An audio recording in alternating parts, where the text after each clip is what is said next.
Welcome to English Stories. Here, you'll improve your English by listening to real, clear stories, slowly told and easy to follow. Nelson Mandela was born in 1918 in a small village called Mvezo in South Africa. His family was part of the Thembu royal family, a group of the Xhosa people. His birth name was Rolihlahla, which means pulling the branch of a tree, or, in a deeper way, troublemaker. He did not receive the name Nelson until he went to school. His teacher gave him the English name, as was the custom at the time. Mandela's father was a respected leader in the village. He was strong, proud, and always spoke with confidence. He taught young Nelson the importance of dignity and respect. When Mandela was just 9 years old, his father died. After that, Mandela was sent to live with the chief of another village. There, he had the chance to study more and meet other young people with big dreams. He listened carefully when the elders spoke about justice and leadership. These ideas stayed in his heart. Mandela went to a school for African children and later studied at the University of Fort Hare. It was one of the few places where black South Africans could get a higher education. There he studied hard and made friends, but he also began to see how unfair life was in his country. Black students were treated differently. They had fewer choices and less freedom. Mandela wanted change. He spoke up for student rights and joined a protest against school rules. Because of this, he was asked to leave the university. After that, Mandela moved to Johannesburg. The city was busy and full of movement, but life there was not easy. Black people lived in poor areas and worked hard for very little pay. The government of South Africa had a system called apartheid. Under apartheid, people were separated by the color of their skin. White people had power, land, and rights. Black people had very few rights and were not treated fairly. They could not vote. They could not go to the same schools or hospitals as white people. They could not live in the same neighborhoods. In Johannesburg, Mandela found a job as a clerk in a law firm. He also began to study law through a distance learning program. He worked during the day and studied at night. It was a hard life, but he never gave up. He knew that education was the key to freedom. In 1944, Mandela joined the African National Congress, or ANC. The ANC was a political group that wanted to fight for the rights of black South Africans. Mandela believed in peaceful protest. He believed that change could come through law, voice, and action. He also met other young people who shared his dream. They formed the ANC Youth League and started organizing marches and speaking to communities about their rights. Mandela got married and started a family. He became one of the first black lawyers in South Africa. Together with a friend, he opened a law office to help poor people. Many people came to him with problems. They had lost their homes, their jobs, or were arrested for no reason. Mandela listened. He helped them. He became known as someone who cared and could be trusted. At the same time, the government made more laws to control black people. The police watched Mandela and the other leaders closely. Protests were broken up. People were arrested. Some were beaten. But Mandela stayed calm. He kept working. He kept helping. He once said, "No one is born hating another person because of the color of his skin." These words show how deeply Mandela believed in peace and understanding, even when he was treated unfairly. In the next few years, Mandela would face more challenges. The struggle for justice was only beginning. But Mandela was ready. He had a strong heart and a clear mind. He knew what he was fighting for: freedom, equality, and the dream of a better South Africa. In the 1950s, Nelson Mandela became more involved in the fight against apartheid. He continued to work as a lawyer in Johannesburg, but he also spent more time organizing protests and helping people understand their rights. The situation in South Africa was getting worse. The government was passing more laws to control black people. One of these was the Pass Law. It forced black South Africans to carry a passbook wherever they went. Without it, they could be arrested at any time. Mandela and other leaders from the African National Congress, the ANC, began a campaign of peaceful resistance. They asked people not to follow the unfair laws. They marched through the streets, stood outside government buildings, and spoke to large crowds. They wanted the world to see how unjust the system was. Mandela believed that change would come if people stood together and did not give up. In 1952, Mandela became one of the leaders of the Defiance Campaign, the first large protest against apartheid laws. Thousands of people were arrested, including Mandela. But the campaign showed that black South Africans were ready to fight for their rights, even if it meant going to jail. Mandela also worked on something called the Freedom Charter. It was a document written by many South African groups. It said that all people, black and white, should be equal. Everyone should have the right to vote, to work, and to live in peace. The government did not like this message. They called it dangerous. In 1956, Mandela and 155 others were arrested and charged with treason. The trial lasted for 5 long years. During that time, Mandela could not travel or speak freely, but even while under pressure, he kept working. He used the trial as a chance to speak about freedom and justice.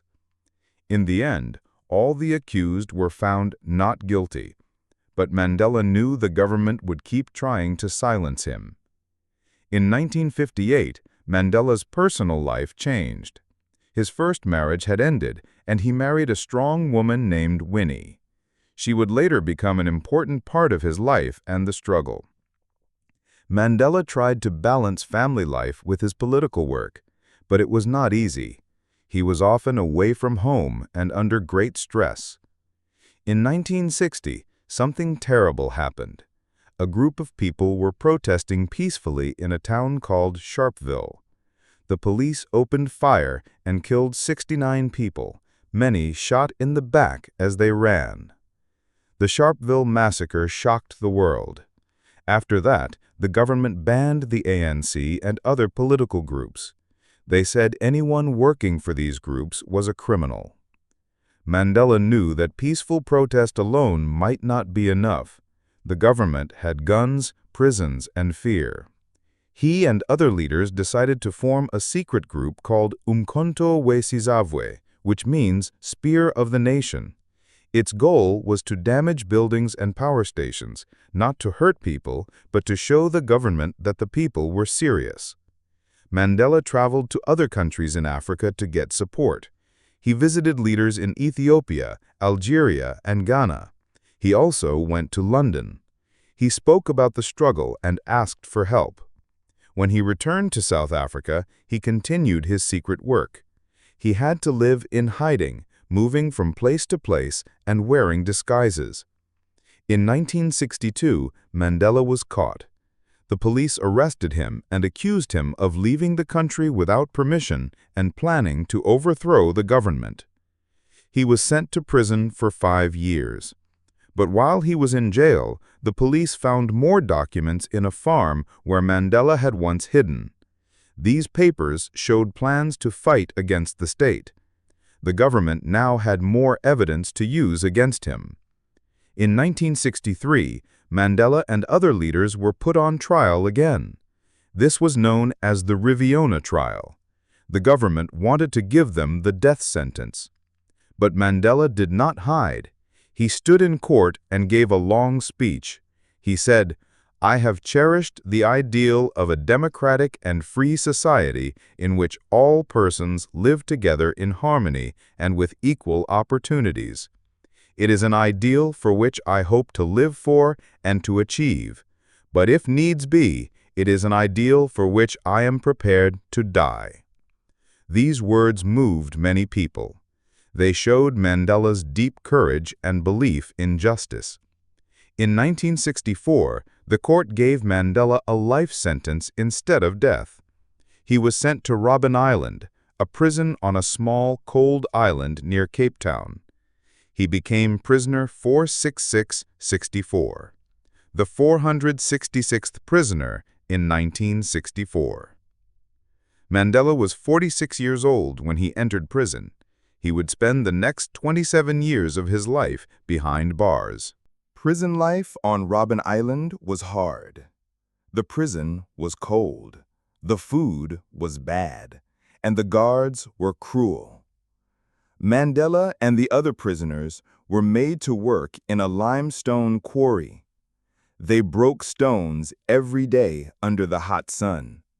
The white dust from the stone hurt their eyes and lungs. Mandela's eyesight was damaged forever because of this work.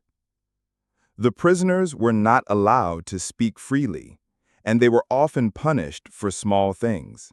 But Mandela stayed calm. He said, "Prison is a place to sharpen your tools." He meant that even in a hard place, you can learn and grow. At first, Mandela was not allowed to have visitors or write letters. Later, he was allowed to receive one letter every 6 months and one visit every year. His family suffered too. His wife Winnie had to raise their children alone. She was also watched and arrested many times. Mandela missed his children growing up, but he never stopped thinking about them. Inside the prison, Mandela became a leader. He taught the younger prisoners about history, politics, and their rights. They called it the University of Robben Island. He believed that knowledge was power. He also spoke calmly to the prison guards. Some of them changed the way they treated the prisoners because of Mandela's quiet strength and respectful manner. Even though he was behind bars, Mandela's name grew more powerful outside. People in South Africa and around the world began to say, "Free Nelson Mandela." They wore buttons, sang songs, and wrote letters to the government. The world was starting to listen. The anti-apartheid movement became global. More countries began to say that apartheid must end. In the 1970s, protests in South Africa grew stronger. Students marched. Workers went on strike. Many were arrested. In 1976, police killed many school children during a protest in Soweto. This shocked the world again. Mandela felt deep sadness, but he also saw that the people were no longer afraid. They were ready to fight for their future. During this time, Mandela wrote letters, read books, and studied languages. He also began writing his life story, although it would not be published until many years later. In everything he did, Mandela showed discipline and care. He planned his days, respected others, and stayed hopeful. One of the biggest changes in prison came in the 1980s. The South African government was under pressure. The world was watching. Protests were happening not only in South Africa, but in the United States, the United Kingdom, and other countries. People asked their leaders to stop doing business with South Africa until apartheid ended. This was called a boycott. Many companies and countries agreed. At the same time, the South African government was growing weak. Their economy was in trouble. The world was turning against them. Inside the government, some leaders began to think about change. They started secret talks with Mandela. They thought that if they could talk to him, maybe he would help stop the violence. He agreed to talk, but only if it would help end apartheid. He made it clear, we want a South Africa where black and white people can live together in peace. He refused to be released from prison until the government agreed to free all political prisoners and end the unfair system. In 1985, the president of South Africa offered to release Mandela if he stopped the struggle. Mandela said no. He wrote a short letter that said, "Only free men can negotiate." He was still a prisoner, but he spoke with the strength of a free man. Mandela was later moved to a different prison, and conditions improved slightly. He was now in his 60s, but he still had energy and hope. He met with government leaders again and again. Slowly, the talks moved forward. Meanwhile, outside the prison, millions of people continued to march, sing, and call for change. Mandela's message never changed. He said, "We want equal rights for all. We want a country where everyone can vote, live freely, and follow their dreams." These words became a light in the darkness for many people. Finally, in 1988, Mandela celebrated his 70th birthday. Around the world, people held concerts, made posters, and told his story. A special concert in London was watched by millions. Even those who had never heard of South Africa before now knew Mandela's name. He had become a symbol of peace and justice. The government could no longer ignore the people's voice. The time for freedom was coming close. Mandela did not know the exact day he would be free, but he was ready. He had waited, learned, and stayed strong. His dream was still alive. In 1990, February 2, something extraordinary happened. After 27 years in prison, Nelson Mandela was finally released. He walked out of Victor Verster prison holding the hand of his wife, Winnie. Cameras from around the world captured the moment. People cheered and cried. Mandela looked calm and proud. He was 71 years old, but he stood tall like a young man with hope in his heart. Mandela's first speech as a free man was powerful. He spoke to thousands of people in Cape Town. He said, "I stand before you not as a prophet, but as a humble servant of you, the people." He thanked everyone who had never stopped believing in freedom. He told the crowd that the struggle was not over, but that it could now be fought in a new way, through peace, dialogue, and unity. The road ahead was not easy. South Africa was full of fear, anger, and deep wounds.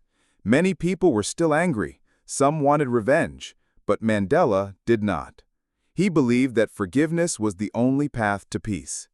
He said, "Let us build a future together."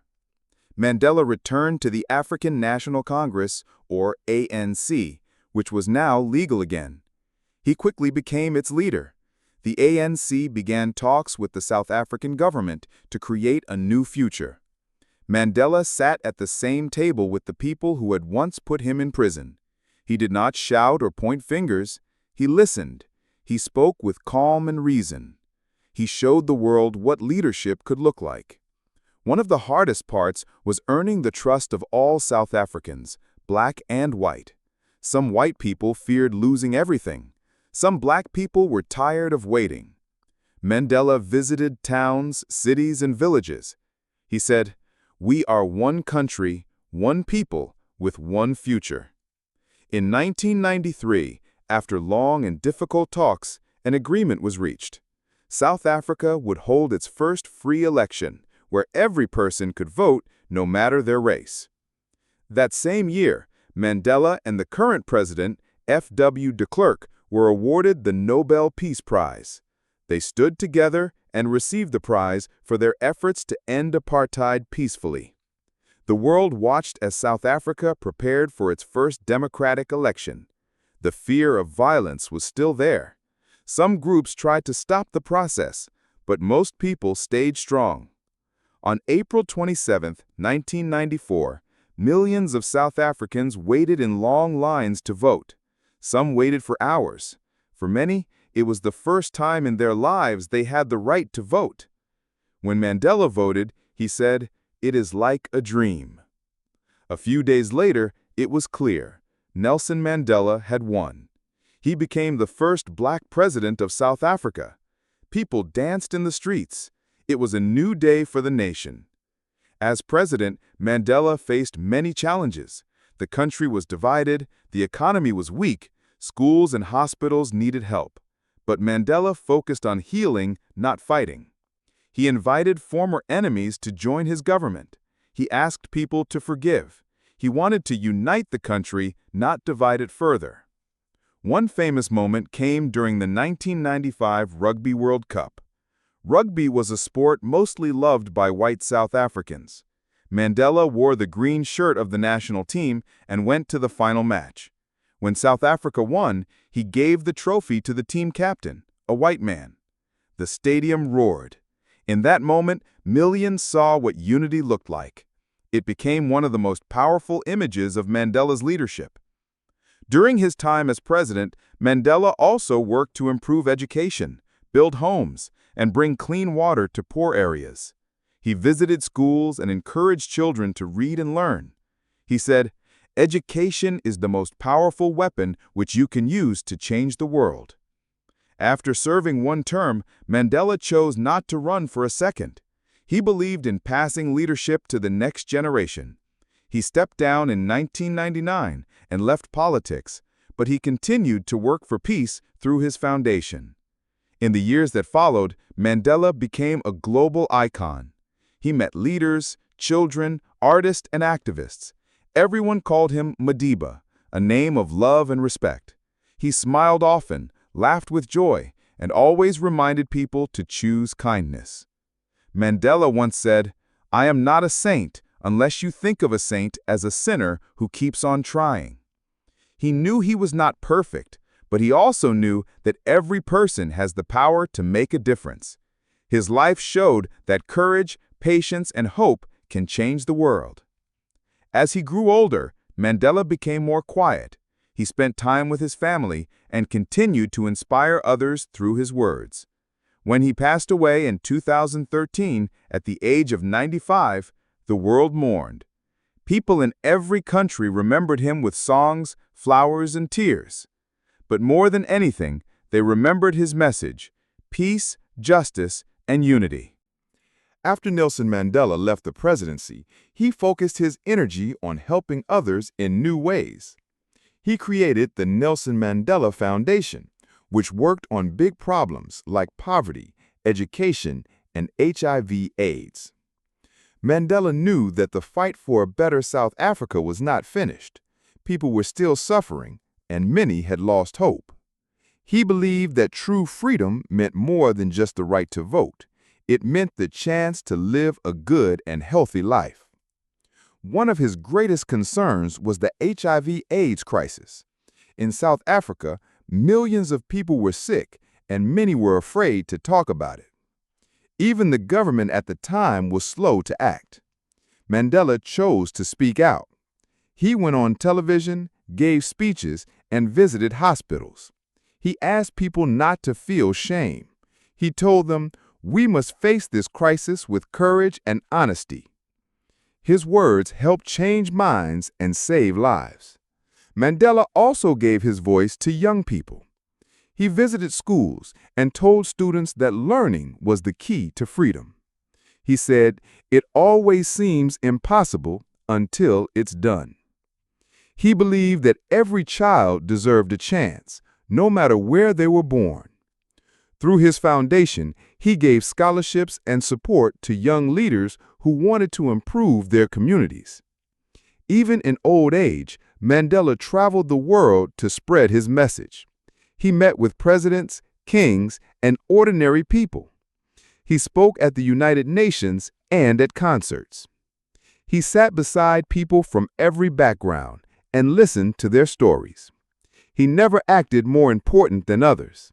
His humility touched people everywhere.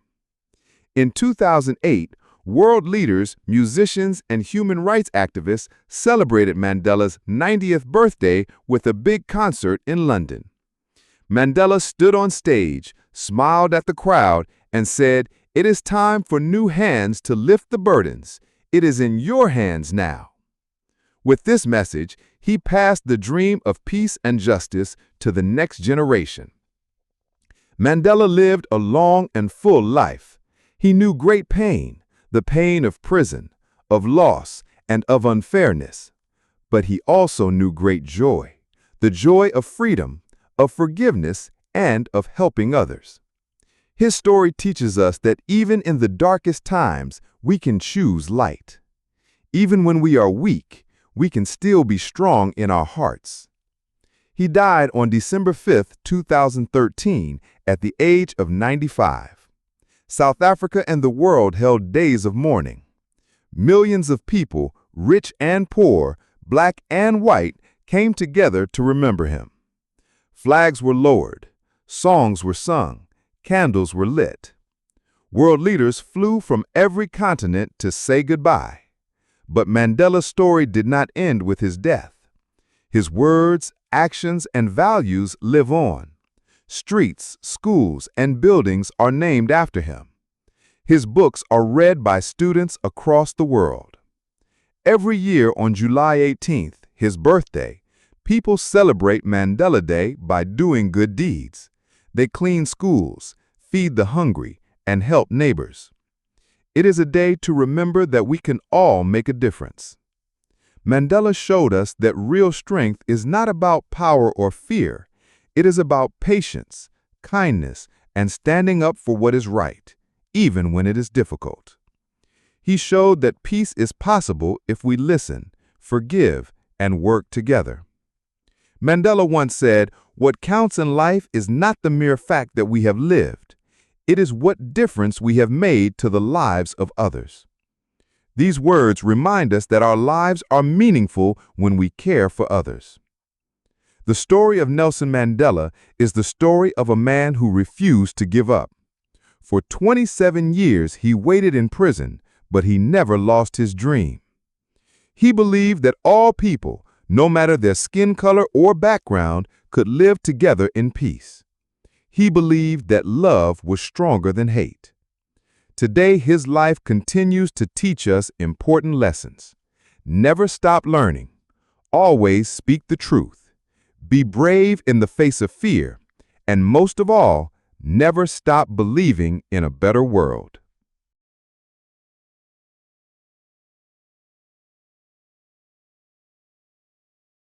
Vocabulary summary and practice. In this story, you learn these useful vocabulary words. Number 1. Treason, trying to take down your own government. Number 2. Massacre, the killing of many people. Number 3. Disguise, hiding your true identity. Number 4. Quarry, a place where stone is removed. Number 5. Boycott, to stop supporting something to show protest. Number 6. Negotiate, to talk and make an agreement. Number 7. Dialogue. Serious conversation to solve a problem. Number 8. Forgiveness. Letting go of anger after someone hurt you. Number 9. Mourned. Feeling great sadness after someone dies. Number 10. Crisis. A serious and dangerous time. Number 11. Shame. A bad feeling about something wrong or embarrassing. Number 12. Humility. Being respectful and not proud.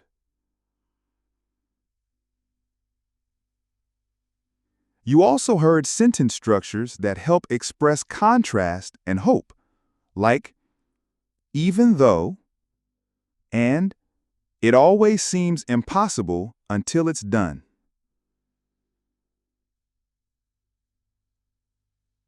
Try using them when you speak or write in English. Discussion question for learners. Nelson Mandela forgave people who had treated him badly and worked with them to build peace.